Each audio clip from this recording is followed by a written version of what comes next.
អ្នកគិតថាអាចធ្វើបានអ្នកនឹងអាចធ្វើបានភាពជោគជ័យសំដៅដល់រឿងល្អៗទាំងឡាយភាពជោគជ័យមានន័យថាគឺជាភាពមានបានដល់ផ្ទាល់ខ្លួន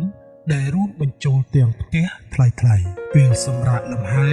ការធ្វើដំណើរកម្សាន្តនិងជួបបទពិសោធន៍ថ្មីៗនិងភាពមានបានផ្នែកហិរញ្ញវត្ថុសម្រាប់ភរិយានិងកូនភាពជោគជ័យសំដៅដល់ការត្រូវអ្នកដទៃកោតសរសើរការខ្លាយទៅជាអ្នកដឹកនាំដែលមានមិត្តភ័ក្តិនៅជុំវិញធុរកិច្ចព្រមទទួលស្គាល់និងជាមនុស្សដែលមិត្តភ័ក្តិកោតសរសើរនៅក្នុងសង្គមជាងនេះទៅទៀតភាពជោគជ័យសំដៅដល់ការមានសេរីភាពទាំងឡាយដូចជាការមានសេរីភាពពីការព្រួយបារម្ភការភ័យខ្លាចនិងគំនុំនៅក្នុងចិត្តនិងភាពបរាជ័យមិនតែប៉ុណ្ណោះភាពជោគជ័យក៏សំដៅដល់ការគោរពខ្លួនឯងការមានសេចក្តីសុខការពេញចិត្តចំពោះជីវិតពិតប្រាកដនៅក្នុងការផ្ដល់ឲ្យមនុស្សដែលអ្នកស្រឡាញ់ផងដែរភាពជោគជ័យសំដៅដល់ជ័យជំនះភាពជោគជ័យគឺជាគោលដៅរបស់ជីវិតមនុស្សគ្រប់គ្នាចង់បានជោគជ័យគ្មានអ្នកណាម្នាក់ពេញចិត្តនឹងរស់នៅដោយខ្វះខាត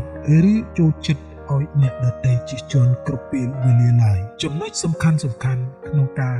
សាងភាពជោគជ័យមួយនៅក្នុងគម្ពីរបានបង្រៀន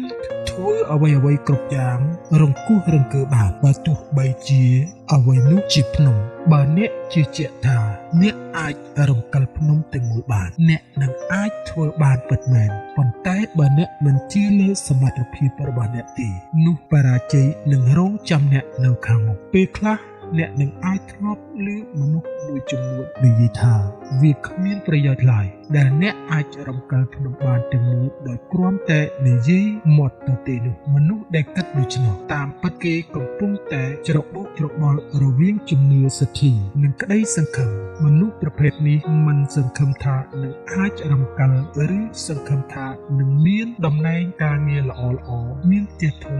ឬសង្ឃឹមថានឹងក្លាយទៅជាអ្នកដឹកនាំនោះឡើយសទ្ធាឬជំនឿរមែងធ្វើឲ្យយើងអាចរំកិលភ្នំបានពិតមែនហើយវិធីនៃភាពជោគជ័យដែលច្បាស់លាស់បំផុតនោះគឺការជឿថាយើងនឹងអាចធ្វើបានសម្រេចគ្មានអ្វីដែលអាចថយកំបាំងឬអស្ចារ្យទាក់ទងទៅនឹងធម៌ពលនៃជំនឿឬកម្លាំងសទ្ធាឡើយជំនឿនិងទស្សនៈដែលថាយើងអាចជឿជាក់ថាយើងអាចធ្វើបានវានឹងសាងធម៌ពលនិងភាពជំនាញដ៏សំខាន់ចំពោះភាពជោគជ័យហើយបើជឿយ៉ាងមុតមមថាយើងអាចធ្វើបាននោះវិធីអនុវត្តនឹងកើតឡើងដោយស្វ័យប្រវត្តិបច្ចុប្បន្ននេះនៅគ្រប់ទីកន្លែងអ្នកដែលកំពុងតែចាប់ផ្ដើមចូលធ្វើការងារថ្មីរមែងសង្ឃឹមថាថ្ងៃណាមួយនឹងទទួលបាននូវជោគជ័យនិងក្លាយទៅជាចៅហ្វាយនាយ